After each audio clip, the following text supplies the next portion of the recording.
नमस्कार मंडळी.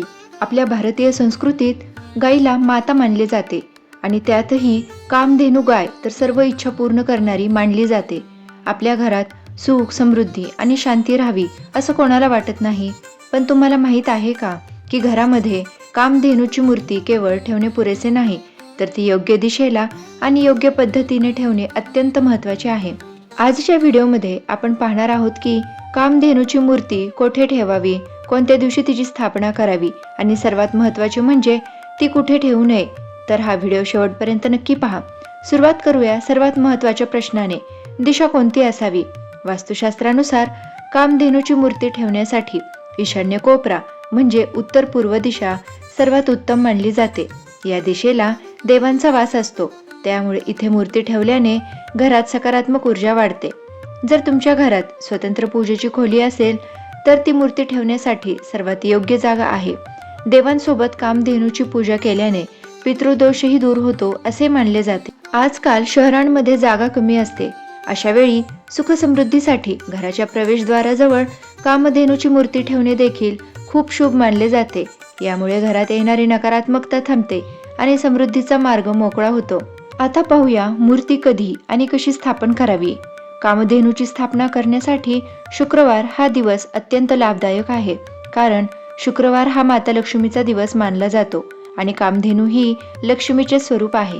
मूर्ती घरात आणल्यानंतर थेट देवघरात नेऊन ठेवायची नाही, त्याची विधिवत पूजा करायची. पूजा सुरू करण्यापूर्वी जागा स्वच्छ करून तिथे गंगाजल शिंपडावे. त्यानंतर मूर्ती एका चौरंगावर स्थापित करावी. त्यानंतर करायचा म्हणजे पंचामृत अभिषेक. मूर्तीला गाईच्या दुधाने आणि मधाने स्नान घालावे. त्यानंतर शुद्ध पाण्याने स्वच्छ पुसून घ्यावे. यानंतर गंध आणि पुष्पार्पण करायचे. मूर्तीच्या कपाळावर केशराचा टिळा लावून अक्षदा व्हायच्या. पिवळी किंवा पांढरी फुले अर्पण करावीत. गाईच्या दुधापासून बनवलेली मिठाई किंवा गुळ हरभरा नैवेद्य म्हणून दाखवावा. यानंतर आरती आणि प्रार्थना करायची. शुद्ध तुपाचा दिवा लावून आरती करावी आणि आपल्या मनातील इच्छा नम्रपणे सांगावी. मंडळी, जितके महत्त्व मूर्ती ठेवण्याला आहे, तितकीच काळजी ती कुठे ठेवू नये याची घ्यायला हवी. कामधेनूची मूर्ती कधीही बेडरूम मध्ये ठेवू नये, कारण तेथील ऊर्जा ही विश्रांतीसाठी असते, तर कामधेनूची ऊर्जा ही सक्रिय आणि फलदायी असते. बाथरूम किंवा शौचालयाजवळ मूर्तीची स्थापना करणे घोर अपमानकारक मानले जाते. बाथरूम किंवा शौचालयाजवळ मूर्तीची स्थापना करणे घोर अपमानकारक मानले जाते. यामुळे घरात आर्थिक समस्या आणि आजारपण येऊ शकते. मूर्ती कधीही थेट जमिनीवर ठेवू नये. ती नेहमी लाकडी पाटावर किंवा एखाद्या उंच आणि स्वच्छ जागी स्थापित करावी. मूर्ती अशा प्रकारे ठेवावी की तिचे तोंड घराच्या आतल्या बाजूला असावे, जेणेकरून घरामध्ये समृद्धीचा प्रवाह येत आहे असे सूचित होईल. त्याचबरोबर मंडळी, बाजारात अनेक प्रकारच्या मूर्ती मिळतात. तुम्ही चांदी, तांबे, पितळ किंवा अगदी मातीच्या मूर्ती देखील ठेवू शकता. फक्त एक लक्षात ठेवा, मूर्ती खंडित म्हणजे तुटलेली नसावी.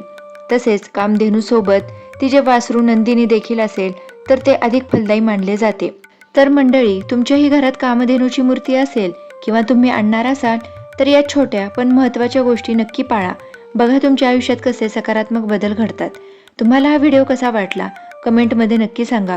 व्हिडिओ आवडला असेल तर लाईक करा, तुमच्या मित्रपरिवारासोबत शेअर करा आणि अशाच आध्यात्मिक आणि वास्तुशास्त्राच्या माहितीसाठी आपल्या चॅनलला सबस्क्राईब करायला विसरू नका. भेटूया पुढच्या व्हिडिओमध्ये. धन्यवाद.